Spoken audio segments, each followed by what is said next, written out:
নমস্কার বন্ধুরা, আমি অয়ন তোমাদের সকলকে আরো একবার আমার ইউটিউব চ্যানেলে স্বাগত জানাই। আজকে আমরা যে টপিক বা বিষয়টা নিয়ে আলোচনা করব সেটা হচ্ছে এমএস পাওয়ার পয়েন্ট অর্থাৎ মাইক্রোসফট পাওয়ার পয়েন্ট। আজকে থাকছে মাইক্রোসফট পাওয়ার পয়েন্টের ইন্ট্রোডাকশন পার্ট। তো আজকে তোমাদের দেখাবো পাওয়ার পয়েন্ট দিয়ে তোমরা কি কি কাজ করতে পারবে এবং কি কি অপশন এর ভিতরে আমরা দেখতে পাবো, সমস্ত কিছুই থাকছে আজকের এই পর্বে। ভিডিওটা কেউ স্কিপ করবে না, তাহলে পরবর্তী পাওয়ার পয়েন্টের যে পর্বগুলো আমি তোমাদের দেখাবো সেগুলো তোমরা বুঝতে পারবে না। তো চলো বন্ধুরা, দেরি না করে আজকের পর্বটা শুরু করি। সবার প্রথমে আগে আমরা পাওয়ার পয়েন্টটাকে ওপেন করে নিই। তো সার্চ অপশনে গিয়ে আমরা এখানে লিখবো হচ্ছে পাওয়ার পয়েন্ট।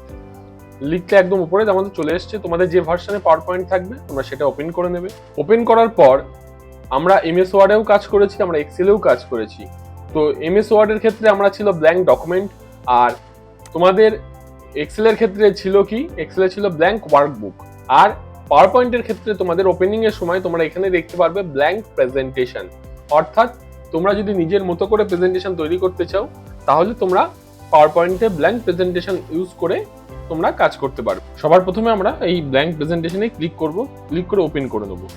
তো এখানে দেখো উপরে অনেকগুলো ফাংশন, যেগুলোকে আমরা ট্যাব বলে থাকি, আর নিচেগুলোকে আমরা গ্রুপ বলে থাকি। আমরা এমএস ওয়ার্ডেও শিখে এসেছি, এক্সেলেও শিখেছি। তো পাওয়ার পয়েন্টেও আমাদের এই অপশনগুলো নিয়ে কাজ করতে হবে। তো পাওয়ার পয়েন্টে আমরা কাজ করব স্লাইডের উপর। যখন এক্সেলে আমরা কাজ করেছিলাম ওয়ার্কবুক অর্থাৎ শিটের উপরে, এমএস ওয়ার্ডে কাজ করেছিলাম পেজের উপরে অর্থাৎ ডকুমেন্টের উপরে। আর পাওয়ার পয়েন্টে কাজ হচ্ছে তোমার যেহেতু এখানে আমরা প্রেজেন্টেশন করব, যে কোনো কিছু অ্যানিমেশন করা, যে কোনো টপিক নিয়ে প্রেজেন্টেশন তৈরি করা, সমস্ত কাজ আমরা পাওয়ার পয়েন্টে করতে পারবো। তাই এগুলো স্লাইড ওয়াইজ তোমাদের কাজ করতে হবে। আজকের এই পর্বে তোমাদের আমি দেখাবো পাওয়ার পয়েন্টের কোন অপশনের সাহায্যে তোমরা কি কি কাজ করতে পারবে, কোথায় কোন অপশন তোমরা দেখতে পাবে, সেইগুলোই থাকছে আজকের ইন্ট্রোডাকশন এই পর্বে। পরবর্তী আরো পর্ব নিয়ে আসছি পাওয়ার পয়েন্টে, সেখানে আরো সুন্দর সুন্দর অ্যানিমেশন করে কিভাবে তোমরা প্রেজেন্টেশন তৈরি করবে, ট্রানজিশন দেবে, সমস্ত কিছুই আমি তোমাদের দেখাবো। তো সবার প্রথমে যখন তোমরা এখানে ব্ল্যাঙ্ক প্রেজেন্টেশনটা নিয়ে নেওয়ার পর এখানে অনেকগুলো অপশন দেখতে পাবে, যেমন ইনসার্ট, ড্রয়িং, ডিজাইন। এখানে গিয়ে ডিজাইনের ভেতরে গিয়ে থিম তোমরা চাইলে চেঞ্জ করতে পারবে। ট্রানজেকশনের ভেতরে গিয়ে তোমরা চাইলে ট্রানজেকশন দিতে পারবে এই স্লাইডের উপরে। অ্যানিমেশনের ভেতরে গিয়ে অ্যানিমেশন দিতে পারবে। ধরো এই লেখাটা, যেখানে লেখাটা দেবো সেই লেখার উপরে অ্যানিমেশন চলে আসবে। তো স্লাইড শো আছে, পরপর সমস্ত অপশন এখানে তোমরা দেখতে পারবে। তো আমি পার্টে পার্টে ভিডিও করব বা টিউটোরিয়াল তোমাদের দেবো, তোমরা ডিটেলসে বুঝতে পারবে। তো এখানে যেমন ফাইলে গিয়ে আমরা সেভ করতে পারবো, সেভ, নিউ, ওপেন, সেগুলো সেম ছিল যেটা এমএস ওয়ার্ডে এক্সেলে করে এসেছি।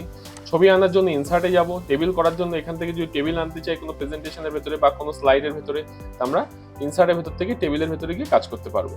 যেমন ডিজাইন আছে, ট্রানজাকশন আছে, এই সমস্ত কাজ আমরা কিন্তু পাওয়ার পয়েন্টে করতে পারবো খুব সহজে। তো আজকে এই পর্বে তোমাদের দেখালাম যে পাওয়ার পয়েন্টে অ্যাকচুয়ালি কি কাজ করতে হয় এবং কেমন টাইপের কাজ আমরা পাওয়ার পয়েন্টে করতে পারবো এবং কোন অপশনের ভেতরে গিয়ে কি কি ডিজাইন আমরা পাওয়ার পয়েন্টে দিতে পারবো। পরবর্তী আরো ভিডিও নিয়ে আসছি পাওয়ার পয়েন্টে, তোমরা আমার চ্যানেলটিকে ফলো করে নাও, পাশে থাকা বেল আইকনটিকেও ক্লিক করে দিও, তাহলে নতুন নতুন ভিডিও যখন আসবে তোমার নোটিফিকেশন পেয়ে যাবে। আর ভিডিওটা আজকে কেমন লাগলো কমেন্টে অবশ্যই জানাবে, আর ভালো লাগলে লাইক, কমেন্ট, শেয়ার করতে ভুলো না। চলো বন্ধুরা, আজকের পর্বটা এখানেই শেষ করছি। পরবর্তী ভিডিওতে তোমার সাথে দেখা হচ্ছে। ধন্যবাদ, তোমার সবাই ভালো থাকো।